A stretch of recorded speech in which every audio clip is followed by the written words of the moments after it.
पे न्यूं सुख नाई।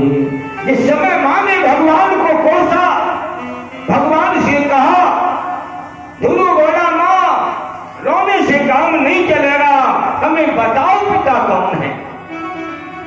तो देवी मजबूर होकर बोली, बेटा जो यहाँ के राजा उत्तानपाद हैं वो तुम्हारे पिता है। हमारी पटरी नहीं खाई छोटी माँ से और हम निकल के आ गए रंगशाला में। ध्रुव बोला तो मैं अभी जाता हूं और पिताजी से पूछूंगा कि ये हम लोगों के साथ अन्याय हो।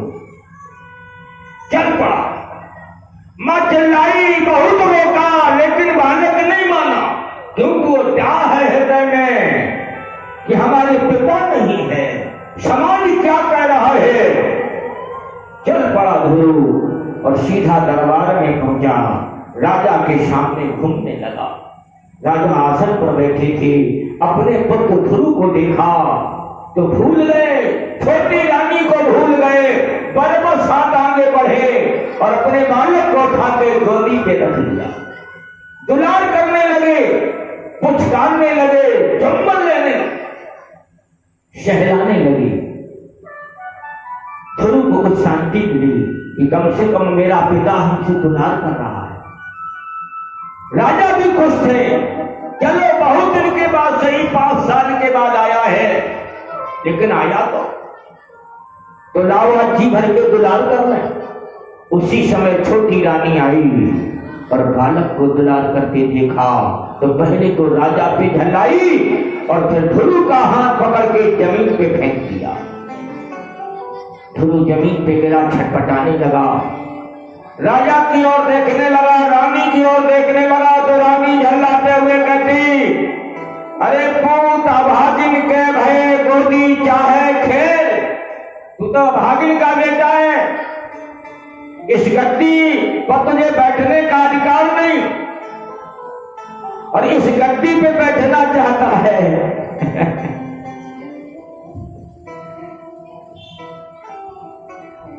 इस गद्दी पे बैठना चाहता है।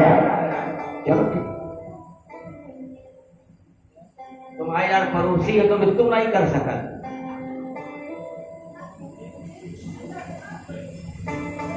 सही बात है, हमें ज्यादा सब्जेक्ट नहीं समझ पाओ। बोलो भक्त और भगवान की। लो प्रसाद ले लो।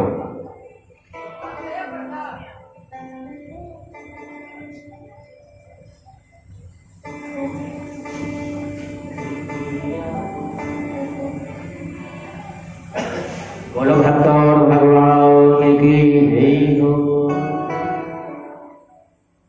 सुनीति कहने लगी, जब तुम्हें इस गद्दी पर बैठना है, इस गोदी पर बैठना है तो एक काम करना पड़ेगा ध्रुव।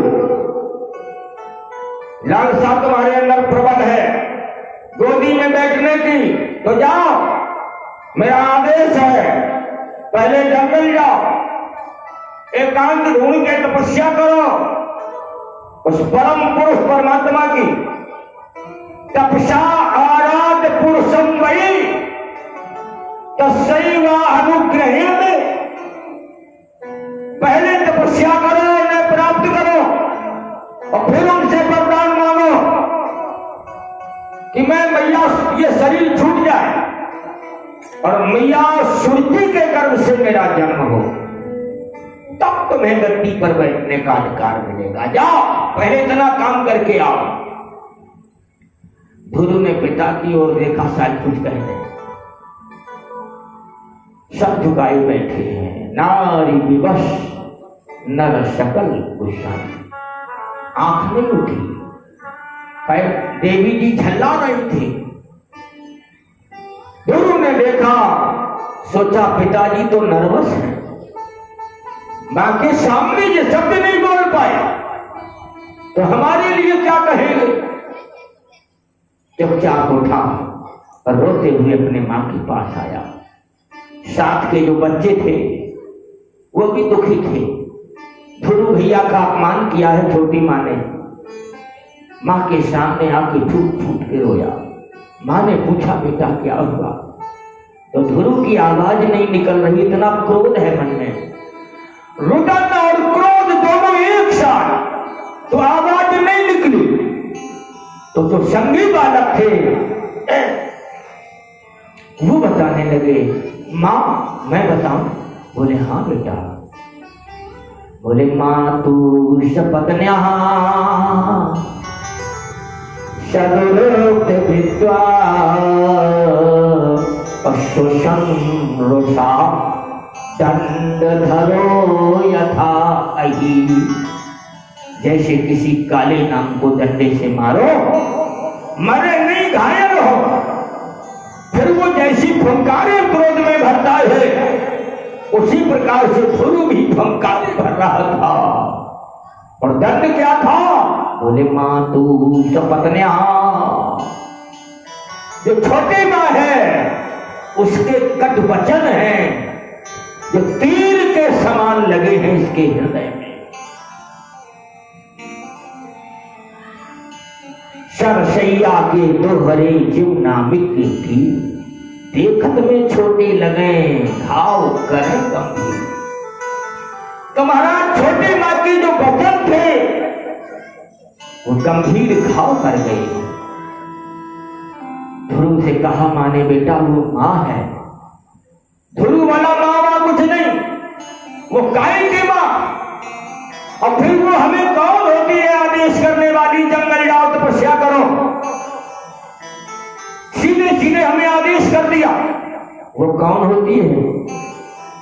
तो सुनीति ने यहां फिर एक बार त्याग का दर्शन करवाया।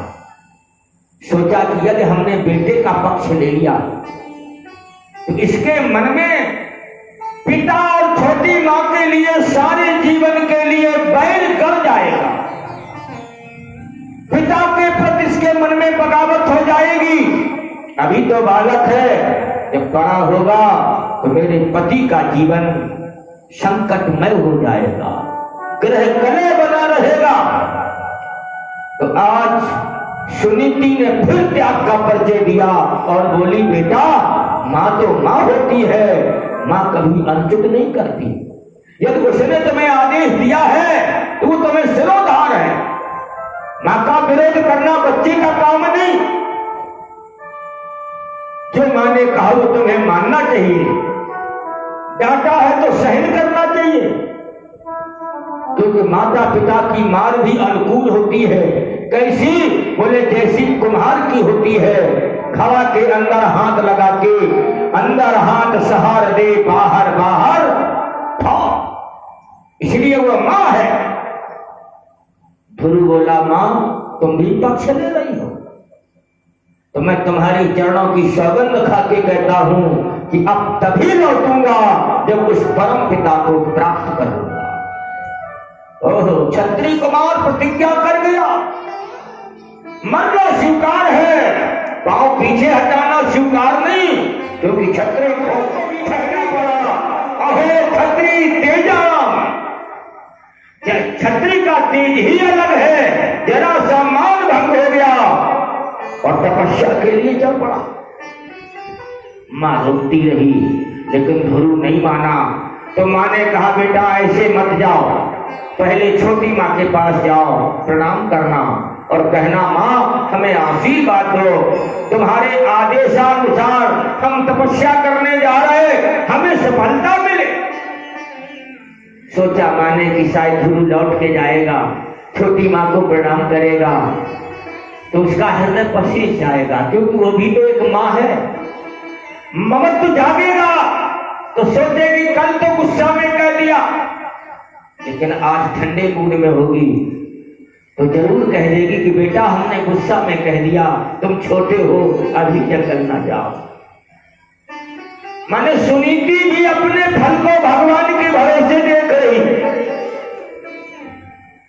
जैसे धर्मराज दुर्योधन के झांसे में बार बार फंसे, वैसे सुनीति भी सूर्य पर विश्वास करके और अपने कदम को आगे बढ़ाना चाहती। इसे कहते हैं भाग्यवाद। इसे भाग्यवाद कहते हैं कि जो भगवान चाहते हैं वही होगा। ध्रुव गया, मां से कहा, लेकिन मां कुछ बोली नहीं। तो ध्रुव ने समझ लिया, मौनम स्वीकार न क्षणम, माने मां कहती है कि जाओ, जो आदेश एक बार हो गया उसका पालन करो। ध्रुव चल पड़ा, पिता के पांव छुए और कहा, पिताजी आशीर्वाद दो, हमें भगवान मिले। उत्तानपाद का हृदय डाल गया, बोले बेटा ध्रुव, तुम आधा राज्य ले लो, हम बंटवारा कर दें, अपनी मां को लेके तुम राज काज देखो। ध्रुव ने विचार किया, हम चले तो आधा, पहुंचेंगे तो दूना, तपस्या करेंगे तो 10, 20, 50 ऐसे राज्य मिल जाएंगे, और जब स्वयं ब्रह्मांड नायक मिल जाएगा तो पता चला है जिनका रोम रोम ब्रह्मांड है, तो फिर एक राज्य की मत व्यवस्था ही क्या है।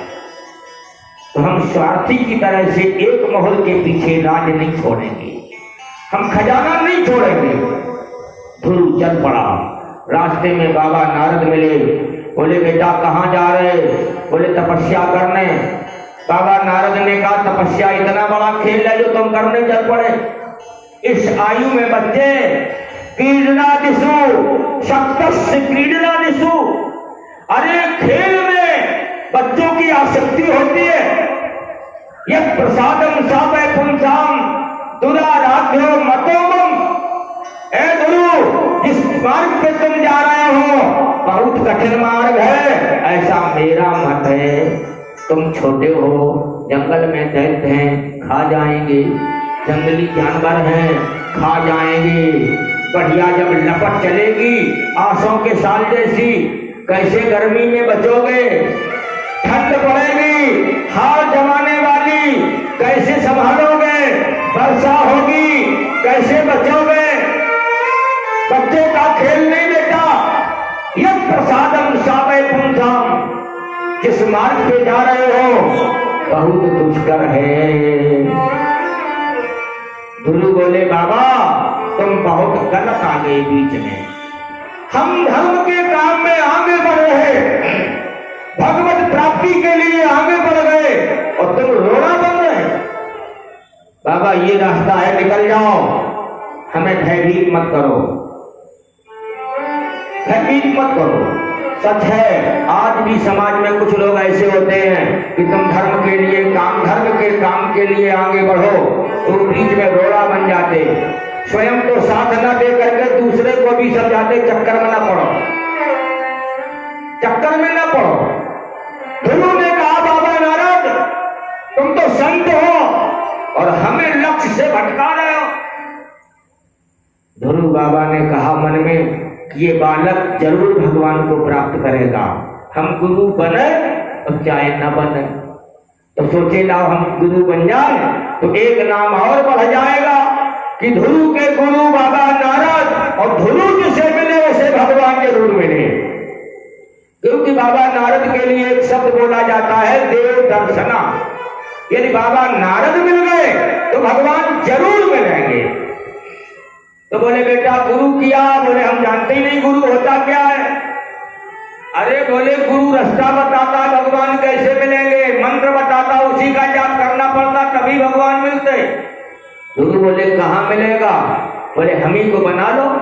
तो बोले बन जाओ। बोले फूल ले आओ। तो जंगल में फूल तोड़ लिए, उसी से संकल्प हो गया और ओम नमो भगवते वासुदेवाय ये मंत्र प्रदान किया। कहा बेटा ये मंत्र जाप करना है, और ये मंत्र ऐसा मंत्र है कि कोई भी इसका जाप करे, सप्तरात्रि पर पठेत, केवल 7 रात्रि 7 दिन इसका जाप कर ले अनवरत, मनसा वाचा कर्मणा शावई पश्यत खेचनान, तो वो दिन में तारे देख लेता है, इतनी बड़ी ऊर्जा पैदा हो जाती है। ध्रुव को भगवान की मूर्ति बता दी, 4 भुजाएं, नीला शरीर है, किरीट का मुकुट है, बनवाना पहने, पीतांबर ओढ़े, ऐसे भगवान श्री हरि है। इनका तुम्हें राधे राधे श्री श्याम सुंदर बाबा नारद ने बता दिया और आशीर्वाद दे दिया। धर्म अर्थ काम मोक्षाक्षम या इच्छे अच्छे आत्मना एक में हरे शब्द कारणम पाद सेवनम। क्या बेटा तुम्हें चारों पुरुषार्थ मिलेंगे। गुरु बोले गुरुजी कहाँ जाए तपस्या करने? बोले मधुबन में चले जाओ, जहाँ भगवान की शक्ति सीधी पड़ती है, दृष्टि सीधी पड़ती है। तो गुरु मधुबन में गए और तपस्या शुरू कर दी। पहले महीना में 3 दिन का व्रत किया है। त्रिरात्रांते खाया क्या? बोले कपित बदरा सना, कैसा और बेर खाए। दूसरे महीना में 6 दिन का व्रत, सूखे पत्ते खाए। तीसरे महीना में 9 दिन का व्रत, एक बार केवल 9 दिन में पानी पिया और फिर बैठ गए। चौथे महीना में 12 दिन का व्रत और केवल एक बार हवा खाता है और फिर सांस रोक के बैठ जाता है। 12 दिन का, और 12 दिन में सिद्धि हो जाती है, 12 दिन में शुद्धि हो जाती है। कैसा भी सूतक हो। जो महाराज 5वां महीना आया, एक पांव पे खड़ा हो गया गुरु, एक पांव पे खड़ा है, हृदय में भगवान की मूर्ति, ओम नमो भगवते वासुदेवाय, ओम नमो भगवते वासुदेवाय का जाप कर रहा है। वो भी बैटरी वाणी से नहीं, अंतःवाणी से। 6वां महीना हुआ तो संसार की वायु रुकी। देवताओं ने भगवान से कहा प्रभु ध्रुव को जाके वरदान दो, नहीं तो संसार की हवा रुक गई। तो भगवान दौड़ते हुए आए, कहा मधुर वनम मर्द ददर्शया गता। मधुबन में भगवान आ गए। राजा परीक्षित ने पूछा महाराज दर्शन देने आए? बोले नहीं। फिर बोले अपने भक्त के दर्शन करने आए। ददर्श या गता, दर्शन देने के लिए नहीं आए, दर्शन करने के लिए आए। या गता, स्वयं चल के भगवान आए। कैसे? बोले ददर्श, गुरु के दर्शन करने के लिए। क्योंकि भगवान कहते हैं अहम भक्त पराधीनो है स्वतंत्र वत्स जहाँ, मेरा भक्त स्वतंत्र है, मैं परतंत्र हूँ। और भक्त कहता है मेरा प्रभु स्वतंत्र है, मैं तो गुलाम हूं, मेरा प्रभु शाहंशाह है। इसी का नाम भक्ति है। भक्त और भगवान है कि भगवान भक्त को सर्वोपरि मानते और भक्त भगवान को सर्वोपरि मानता। भगवान ने आवाज लगाई, ध्रुव नहीं उठा, तो भगवान अंदर मूर्ति में गए और मूर्ति के समेत बाहर आ गए। अब जब अंदर खाली स्थान हो गया, जो देख रहा था गायब हो गया, तो घबरा गया, आंखें खुल गई, चिल्लाया प्रभु कहाँ गए? तो देखा जो हृदय में मूर्ति थी वही मूर्ति सामने खड़ी मुस्कुरा रही है।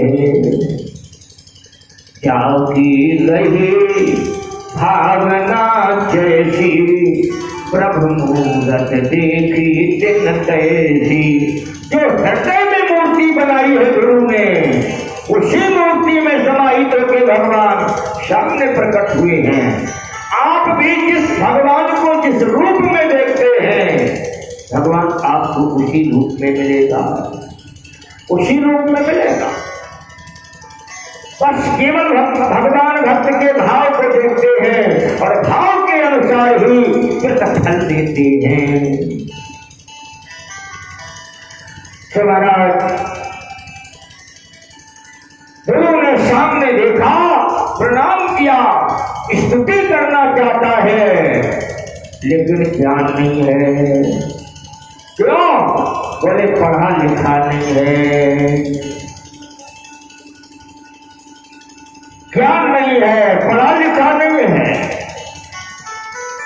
तो भगवान ने अपने बाएं हाथ के शंख को पकड़ शबालम कृपया नाम जा,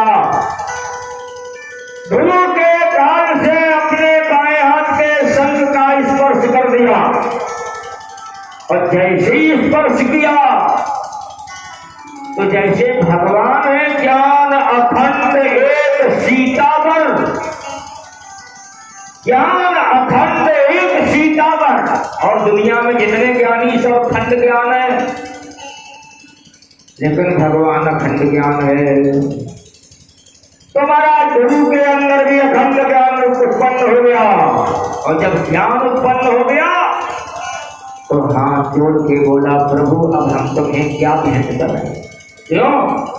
हम तो देख रहे कि हमें तो कुछ मिल ही नहीं रहा।